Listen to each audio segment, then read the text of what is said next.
We've asked John Kenney, who is head of Legg Mason Global Asset Allocation, to join us here to talk about the results of the survey. John, thanks so much for coming on today. Thanks for having me, Paul. It's great to be back. It is nice to have you back on the program.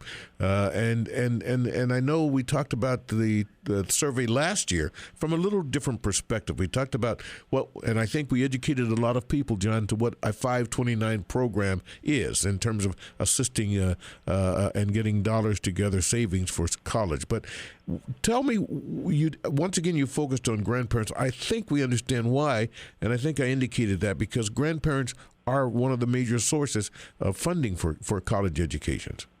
Sure, Paul. You referenced last year when I was on with you, and again, thanks for having me back. And I think when I was on last time, we were talking about a survey that we had done that was titled the Intergenerational Survey on College Finances. And one of the things that we found out during that survey, and we were surprised at finding out, was that there were a lot of grandparents that were saving for grandchildren's college education. So that drove really our interest in taking a deeper look into what grandparents' attitudes are towards college savings and grandparents' participation in college savings. So as you mentioned, we surveyed a little bit north of 1,000 respondents. They were aged between 50 and 80, evenly split between male and female, with a household income greater than $50,000, and about 46% of the respondents actually reported household income greater than $100,000, and all of them either had grandchildren under 19, they were currently expecting a grandchild, or they have grandchildren studying in college or university or some way, shape, or form of post-grad. So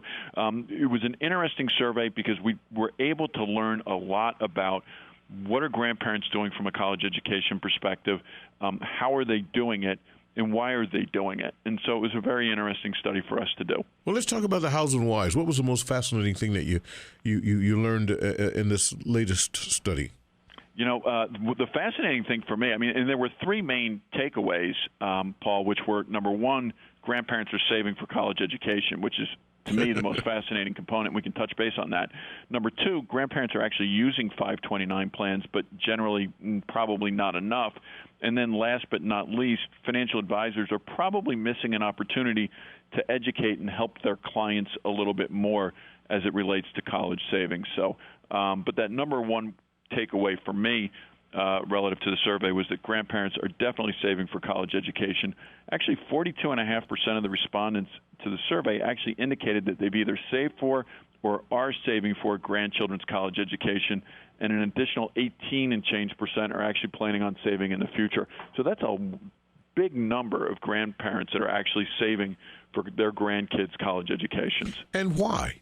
Were you able to determine it was a feeling of obligation and in some cases, as I understand it, they were actually taking money from their retirement to do so? They were, and they said the primary driver for wanting to help, 47% of the grandparents that were saving for college education said that the primary driver for helping was because their grandchildren needed financial assistance and they've got the financial means. People do want to help. You did mention, I want to leave something for the kids. Grandparents do talk about leaving a legacy. Some of the things they talk about is, teaching their grandchildren the appreciation for the value of an education, helping the grandkids establish a financial foundation and really launch them into adulthood. Certainly instilling the importance of hard work. And I guess last but not least, certainly not least, they want to demonstrate love, care, and importance of the family. So those were the things that grandparents were citing during the survey.